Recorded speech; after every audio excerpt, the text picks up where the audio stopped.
Boa tarde a você, telespectador da TV Brasília. Está entrando no ar o programa Tribuna Livre. E vamos começar conversando sobre a questão de segurança pública no Distrito Federal. Para isso, contamos aqui com o doutor Zé Vieira, advogado, militante, né, que sente como ninguém esse problema da violência, né? E temos também o doutor Mauro César. O doutor Mauro é delegado da Polícia Civil, né, foi diretor da PDF-1, né, quer dizer, trabalhou no sistema penitenciário, trabalhou em delegacias e agora está aposentado, né? Ela tem que mandar rever essa sua aposentadoria, está muito novo para isso, né? Vamos começar aqui, desculpe, mas eu acho que a gente tem que mostrar a realidade. Olha aqui, ó. Mostra aqui. Mais assassinatos aqui do que na guerra da Síria. Quer dizer, a Síria está em guerra. A gente imagina o caos, mas aqui tem mais assassinatos. O que é isso? E vamos centralizar mais aqui no Distrito Federal. Doutor Mauro, o que está acontecendo que a população se sente insegura e, o pior, não tem a quem reclamar? Obrigado pelo convite, deputado Raimundo Ribeiro. Uma boa tarde a todos os telespectadores. Boa tarde, doutor Vieira. É muito triste, Raimundo, quando a gente se depara no dia a dia com essas manchetes enfocando homicídios, roubos, latrocínio, enfim. A sociedade hoje padece desse flagelo da violência pública e eu, como delegado de polícia, também não poderia deixar de ficar indignado, mesmo porque eu também sou contribuinte, sou cidadão, sou pai de família. Essa cidade eu adotei há mais de 40 anos e eu vejo uma violência sem precedente. Eu vejo uma violência onde os órgãos de segurança pública também estão padecendo dessa violência, policiais civis, policiais militares, bombeiros militares, e eu percebo um grande equívoco, Raimundo. Esse fenômeno da criminalidade ele tem que ser combatido dioturnamente, como reza o artigo 144, o papel da Polícia Civil ali no parágrafo 4º, apurar as infrações penais, a Polícia Judiciária seta as infrações militares, da mesma forma a Polícia Militar, no parágrafo 5º, a Polícia Ostensiva e Preventiva, mas quando você busca a nossa estrutura a nível de secretaria, que você vê alguns atores tentando fazer o papel de segurança pública, você vê que há um grande equívoco. Por quê? Porque ainda que tenha esses órgãos para prevenir e para combater o crime, mas a estrutura da segurança pública ela está corroída. São servidores que sequer conseguem ofertar para a Polícia Civil e para a Polícia Militar uma condição para prevenir e combater o crime. Você busca a esse descrédito da segurança pública, a falta de efetivo, mas não é só isso também não.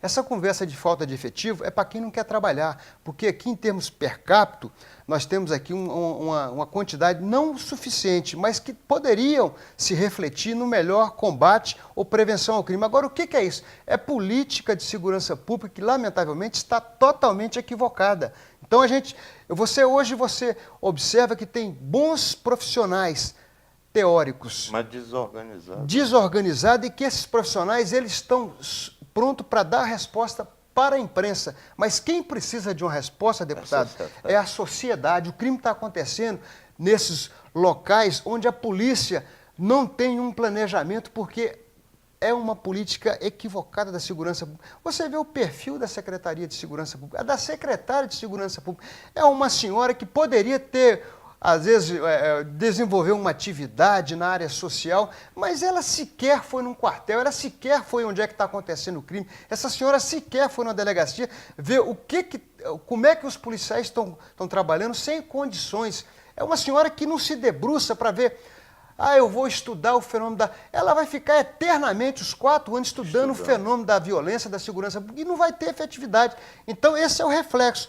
Mesmo assim, Raimundo, se você tiver bons profissionais na segurança pública, quer seja na Polícia Militar, que tem, na Polícia Civil, precisa de políticas de prevenção, mas de combate efetivo ao crime. Esse negócio, Raimundo, de eu não vou mais combater o usuário de entorpecente, porque é a Lei 11.343 de 2006, porque não dá pena de de reclusão. Então, no máximo, eu levo esse usuário para a delegacia, que responde pelo artigo 28 da 11.343, ele sai. Mas o policial tem que ir lá 20, 30, 40, 100 vezes para tirar aquele elemento que está usando crack. Estimular. Pois é, porque senão, Raimundo, ele vai terminar cometendo um homicídio, um furto, um roubo, para poder comprar a droga dele. É verdade. Mas olha, esse perfil que o Mauro colocou, eu queria perguntar também ao doutor Vieira. Doutor Vieira, esse perfil, será que já foi percebido pelo governador e o governador, por causa disso, convidou o Beltrame para ser secretário de Segurança Pública de Brasília? Na verdade... Aliás, ele recusou, né, o convite. Na verdade, deputado Raimund Ribeiro, pegando o gancho aqui do Maurinho, deixa a demonstrar o governador que ele ainda não assumiu o governo. Ele demonstra ser um chefe de um departamento qualquer, porque as coisas, ele se preocupa com as coisas pequenas e as coisas do Estado, ele não se preocupa. Olha, é sabido que ao longo desses quase 2 anos de governo dele, já saíram de Brasília em torno de 20 mil empresas, entre as que fecharam as portas também. Quer dizer, isso gera mais desemprego, né? Mais desemprego. E não é só uma isso. Bola de neve, e não é só isso, não, deputado Raimund Ribeiro. O que culmina maior com isso é a redução de impostos. Ele não se preocupa, então ele fica cuidando das coisas pequenas e as questões do Estado, ele não tem visão para isso. Mas voltando à questão da criminalidade no Brasil, em Brasília e, sobretudo, no Brasil, deputado Raimund Ribeiro. Nós precisamos esticar também essa nossa conversa por todo o Brasil, porque essa matéria que foi amplamente divulgada durante a semana por vários canais de TV e também um jornal escrito, é uma situação extremamente perigosa para todos nós, porque hoje nós saímos das nossas casas, mas não sabemos se podemos voltar. O governador mantém como secretário de Segurança uma pessoa que me parece que tem uma visão mais sociológica, né, da situação, essa coisa toda. Mas, ao mesmo tempo, ele convida o Beltrame, que representa uma outra linha de atuação totalmente, eu não diria que são antagônicas, mas de uma diferença abissal.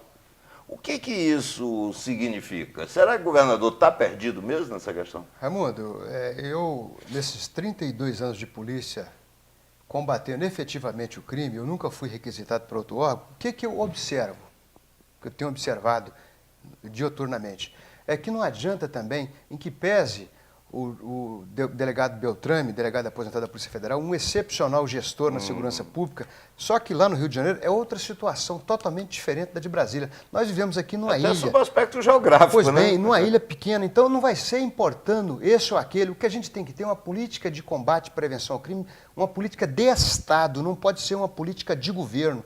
Você veja, o policial ele tem que estar motivado, ele tem que estar adestrado, ele tem que estar bem remunerado, ele tem que estar pronto. Tem que se sentir orgulhoso Perfeito. de ser policial. Mas mais que isso, Raimundo, o interessante é que os criminosos, eles percebem como é que são o pensamento dos gestores da segurança pública. Uma senhora dessa que defende bandido, uma senhora dessa que pega a aeronave da segurança pública para passear com seus filhos, uma senhora dessa que pega policiais militares para levar os seus filhos para a escola, uma senhora que pega com todo respeito às pessoas do lar, mas contrata essa senhora para ficar no seu gabinete, essa senhora não tem o perfil, por esses fatos e por uma série de coisas pela formação dela, de nunca ser uma secretária de segurança pública. Isso reflete negativamente, você está vendo a criminalidade. Então isso aqui, para mim, não é novidade não, porque qualquer pessoa, doutor Vieira, que sai às ruas não sabe se vai voltar. Então isso aqui, a sociedade não aguenta mais ver essas tragédias acontecer e a gente simplesmente nos dá ao luxo de apenas ligar a televisão ou comprar o jornal e ninguém se preocupar com essa criminalidade. Então, isso deixa a gente estarrecido e eu espero ter um respeito pelo governador, inclusive torço para que dê certo, mas que se ele não tomar atitudes, inclusive a família dele foi vítima dessa violência. Então, qualquer um pode ser vítima dessa violência, se a gente não tomar providência e colocar profissionais e cobrar desses profissionais. Doutor Mauro, o senhor foi subsecretário aliás, o senhor foi diretor de uma penitenciária, passou lá um ano aproximadamente, né? O senhor tem 30 segundos para dizer para a gente o seguinte: qual é a situação atual? Porque o nosso tempo é muito curto na TV. Qual é a situação atual? Raimundo, a situação não é boa. Você veja, 7 mil vagas para os internos, nós temos 15 mil. Nós temos um efetivo baixíssimo. A situação é complicada, em que pese o delegado Anderson, que é o subsecretário Guilherme, está fazendo um bom trabalho, mas os diretores das unidades e os agentes de atividade penitenciária, mas ali tem que imediatamente ter fortes investimentos, fortes cuidados, porque senão pode ter um colapso. É um barril de pólvora mesmo. Pode ter uma rebelião sem precedentes, porque os internos já sabem o potencial deles, a organização deles, a superlotação e o baixo efetivo do Estado para monitorá-los noite e dia. Infelizmente, eu fui diretor da penitenciária, graças a Deus, infelizmente não, felizmente, mas até hoje, Raimundo, a estrutura das guaritas, isso é um crime. Até hoje, a estrutura de todas as guaritas das unidades prisionais estão desabitadas. E a criminalidade, os internos sabem disso. Isso pode ensejar futuras fugas. Infelizmente, o nosso tempo é muito curto, né? Então não dá para a gente falar um pouco mais, porque, afinal de contas, esse é um tema palpitante que levaria, né, uma tarde inteira, mas a gente vai encontrar tempo na hora certa também, né? Eu quero agradecer muito ao doutor Vieira, agradecer ao doutor Mauro César, que arrumaram um pouquinho do seu tempo para estar aqui conosco, né? E o Tribuna Livre volta já já falando de um outro problema que aflige Brasília, é a falta de água.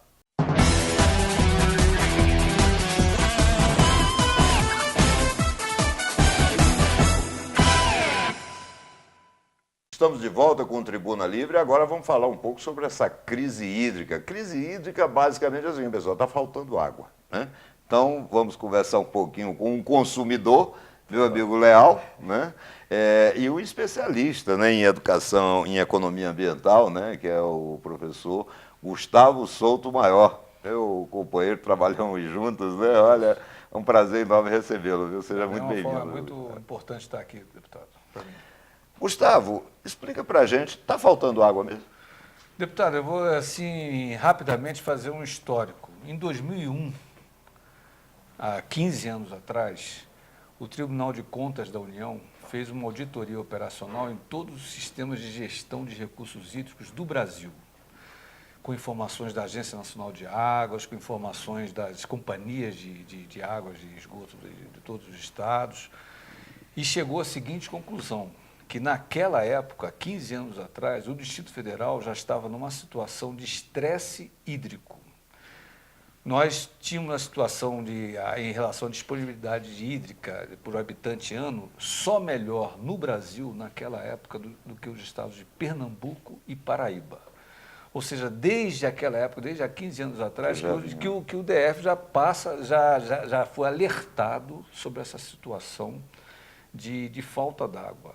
O que é o estresse hídrico? O estresse hídrico é quando a gente não tem água para 100 litros de água por pessoa na região, para ela suprir as suas necessidades. 100 litros. 100 litros é o básico. Acima de 100 litros você não está na situação de estresse hídrico. Se está abaixo disso é porque você está numa situação já que mais para frente vai faltar água realmente. E de lá para cá, o que a gente tem visto aqui no Distrito Federal é realmente uma situação um pouco do que eu considero assim uma certa irresponsabilidade em relação a isso aí. Nós não estamos nos preocupando, quando digo nós, é o poder público claro. Em geral, não está se preocupando com essa situação que lá atrás já estava sendo alertada. E hoje a situação é então dramática. O recado vem de 15 anos atrás. De 15 anos atrás, um recado que não foi um recado de nenhuma ONG panfletária. Não, foi o Tribunal de Contas da União, que fez uma auditoria operacional, eu tenho essa auditoria, e mostrando lá, o DF está na situação... Mas nós não temos uma agência... Tem a gente, tem a DASA, nós criamos um sistema institucional. E o que esse povo fez? Acho que fez muito pouca coisa em relação a isso aí, né? Agora, o que está querendo fazer é justamente fazer uma taxação, né? Aumentar Aí entra o Leal, que veio, na verdade, como consumidor, né? Léo me disse que não está entendendo por que querem tornar a água mais cara. Vai fazer surgir mais água? É isso? Não, na verdade, o que a filosofia que está por trás disso aí é fazer com que o consumidor gaste menos água, já que vai ter uma conta mais alta. Mas isso aí não vai ser suficiente. Eu acho que a gente vive numa cultura, em geral, não só o poder público, como a sociedade em geral, de que a água é um recurso inesgotável, que a gente pode usar de qualquer forma, a gente pode desperdiçar de qualquer forma. E não é. A gente está vendo aí a situação dramática, que é uma situação dramática, e que o Distrito Federal já está começando a passar, com o maior reservatório aqui, que é a Barragem do Descoberto, chegando a 20% da sua capacidade, já está a 22% ontem, 22% de alguma coisa, já está chegando aos 20%, e aí nós vamos ter que realmente passar por uma situação de racionamento da água. Ou seja, nós, em geral, não só o poder público, eu por exemplo, incluo a CAESB nisso aí, a CAESB tem um sistema de perda de água muito alto, tem que diminuir isso aí, entre o que ela capta e ela distribui na torneira do cidadão, ela perde aí pelo menos 20% da água, ou seja, de cada 10 litros está perdendo 2. Isso é. E nós também temos que nos acostumar com a situação de que a gente precisa economizar água dentro das nossas casas, não dá para ficar lavando calçada da rua com água da CAESB, não dá para ficar lavando meia dúzia de carros com água da CAESB. A gente tem que começar a se educar em relação a isso, porque realmente a situação aqui é um tanto quanto dramática em relação a isso. Raimundo, eu vou me manifestar aqui na condição de consumidor. Sim. E, naturalmente, com o interesse que eu tenho pelo nosso Distrito Federal, Claro. que é uma coisa que a gente acompanha muito de perto. Eu fico observando o seguinte, quando se falou aqui em agência, órgão regulador, aliás, o que se criou de agência é um negócio impressionante. E a gente fica pensando o seguinte, o que é que elas estão efetivamente fazendo? Porque nós recebemos uma notícia sobre o problema da água na hora de vir um aumento de uma conta.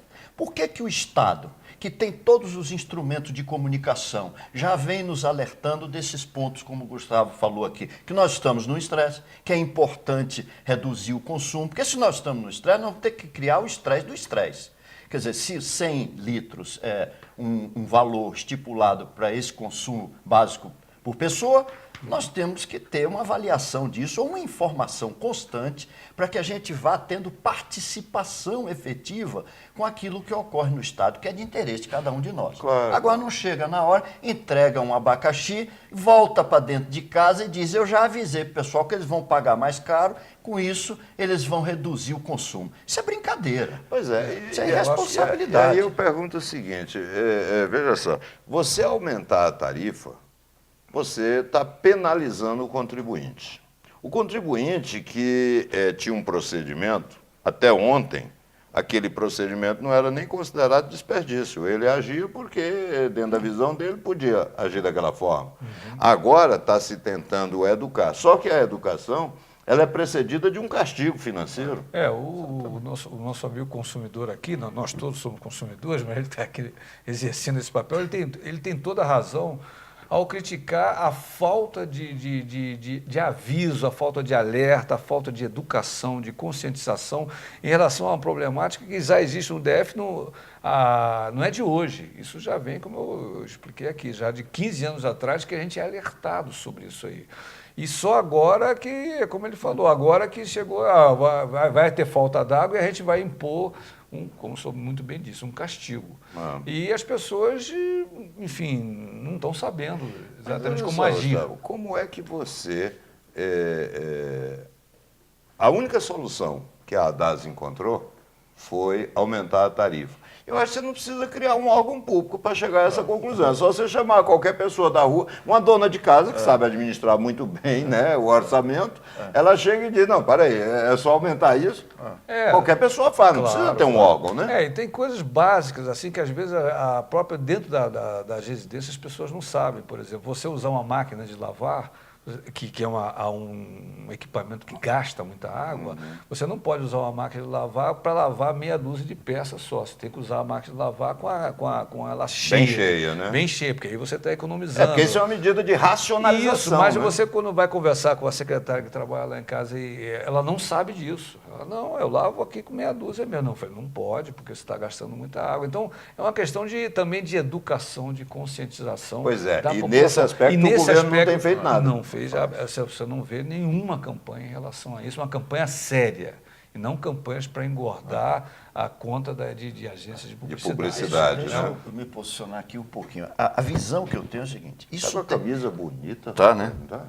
foi para vir para o programa. E essa aqui eu demoro a lavar, que é para poder não gastar. Porque Brasília é seco, segura a onda. Então, o que é que acontece? Eu fico pensando, isso tem que ser ação continuada. Qualquer tipo. Inclusive nas escolas, não tem né? dúvida. Educação ambiental, claro, né? Isso Claro. é educação continuada. Nós estamos com 7 bilhões de pessoas em cima do planeta Terra. Né? Tá certo que com um pequeno redutor aí no seu crescimento, mas isso, pô, a gente sempre ouviu falar em Brasília que a água sobra para todo lado, é Corumbá, é isso, é aquilo outro. Não, a história não é essa. Quero agradecer muito, entendeu? Você ter agradeço. se disponibilizado para estar aqui conosco. Vou lhe convidar mais vezes. A crise Estou à disposição. é latente, né? Para que a gente possa ter um pouquinho mais de tempo para falar, para apresentar também algumas sugestões, alternativas, tudo, isso, né? Algumas de alternativas, sem que necessariamente a gente precise onerar, porque a gente tornar o contribuinte mais pobre em função disso, né? Cobrando uma tarifa elevada, não vai resolver o problema, não vai trazer a água e nem vai, entendeu? Resolver o não vai problema da aumentar, sede, né? Exatamente. Então, eu quero agradecer muito a você, agradecer meu amigo Leal, que está com a camisa bonita que botou para botar, né, para vir no programa, né? E no próximo bloco nós vamos falar um pouquinho também sobre futebol. Já temos a definição da Copa do Brasil, né?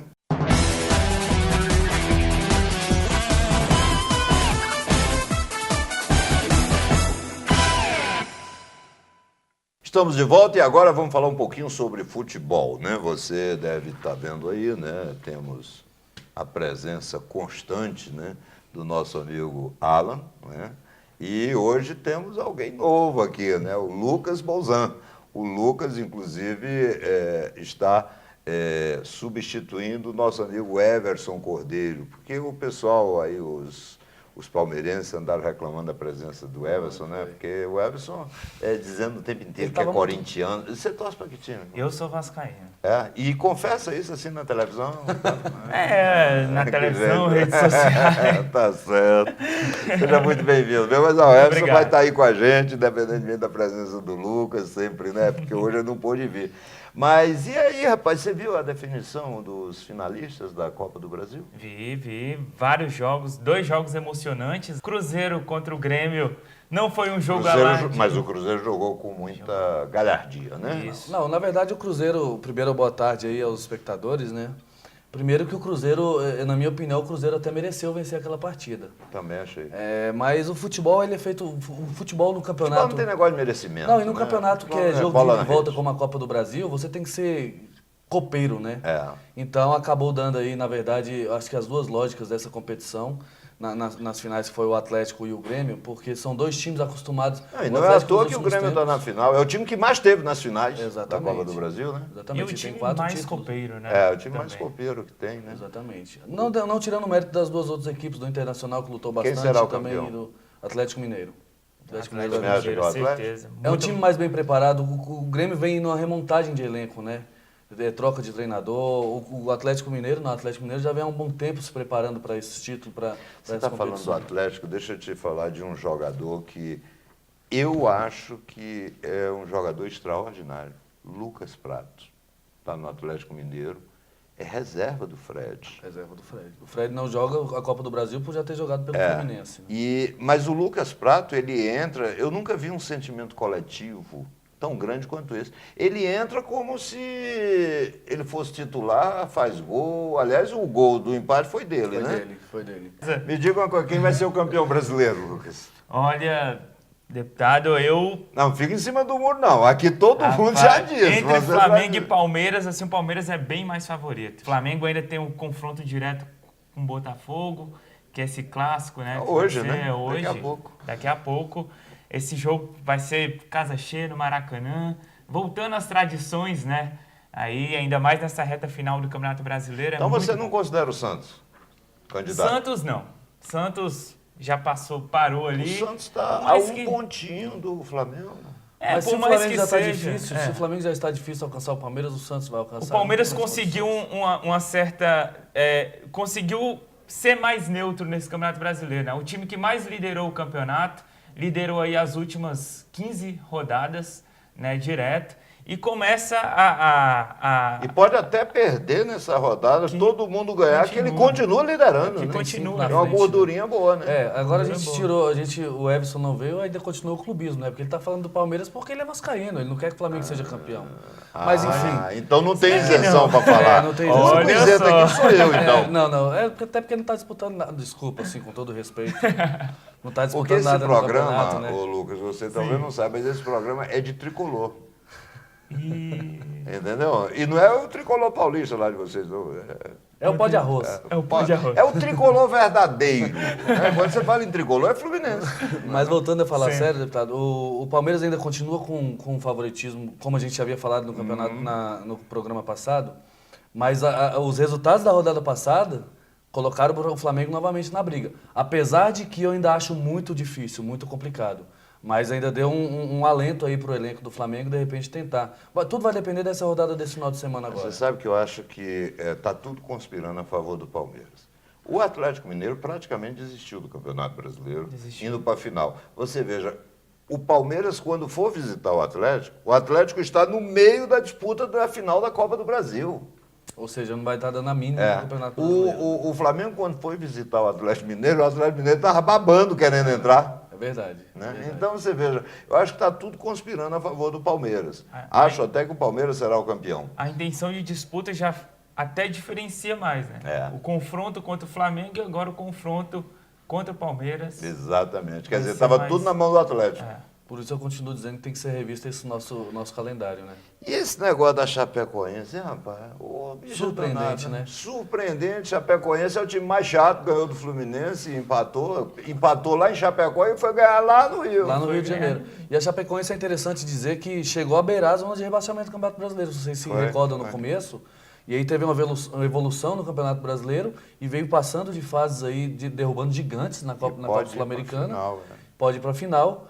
Creio que se for para a final vai ser muito complicado contra o Cerro Porteño ou contra Atlético o Atlético Nacional, do grande artilheiro Borja aí que... Mas que a Chape ainda não está na final, não. Não, Ela apenas empatou com o São Lourenço de Almagro, que quem não se lembra é o time do Papa, hein? Exatamente. Esse time aí. Tem as bênçãos aí já pra- foi campeão. Ó, não brinca com isso. Entendeu? Mas foi um grande resultado da Chapecoense no meio da semana. Pode sim ir para a final. Vão ser 2 jogos aí decisivos que a Chapecoense pode entrar para a história do futebol mundial. Não digo Como nem a Ponte sul-americano. Preta foi em 2013, agora Sim. a Chapecoense vai Para ser- encerrar o nosso programa, eu sempre disse aqui que o América Mineiro e o Santa Cruz já caíram. Já. Mas eu coloco mais um agora, o Figueirense. O Figueirense também, na minha opinião. Estão de acordo? Ele está no meio. Tá no meio da E quem é o quarto que vai cair? Vitória? Pode ser. Eu acho que é o Vitória. Ou Internacional. Não acredito. Internacional Porque pela o Inter camisa. tem de onde buscar. E tem a de onde camisa, tirar. exatamente. A camisa pesa nesses momentos. Então eu acho que vai ser o Vitória mesmo. Também Viu? creio que Até seja porque o Vitória. esporte deu um saltozinho, né? Foi para 40 pontos, mais 2 vitórias em 5 jogos. Está resolvido o problema. Acho que dele. uma vitória acaba resolvendo o problema do esporte. Então, Exatamente. pode cair no colo do Vitória esse Bem, rebaixamento. o próximo programa aí só faltarão, me parece que 3 rodadas, né? Só 3. Aí já dá pra gente Cravar. cravar mesmo, né? Quem cai, verdadeiro quem campeão. sobe, quem vai ficar só dormindo, né? No meio da tabela, exatamente. sem ter o que fazer, né? Bem, eu quero agradecer a você, Lucas, Eu seja muito agradeço. bem-vindo. O Alan ainda quer fazer, né, uma homenagem, que é uma homenagem de todo o Tribuna Livre, de todos os nossos telespectadores. E o Alan terá a oportunidade de fazer o encerramento do nosso programa. Obrigado, deputado, aí pela oportunidade. Eu queria aqui deixar com vocês, telespectadores, a nossa singela homenagem aqui à nossa grande companheira jornalista esportiva. Trabalhou muito tempo no Correio Brasiliense, foi uma grande companheira dos nossos campos, quadras, a Lohane Melo, que no último dia 2, justamente no dia de finados, nos deixou. Foi morar com Deus aos 26 anos de idade, uma parada cardíaca fulminante, não teve como se reabilitar. Mas Deus sabe de todas as coisas, está com ela agora ao lado dele. E é assim que nós deixamos o nosso programa de hoje, com esse nosso sentimento de dor.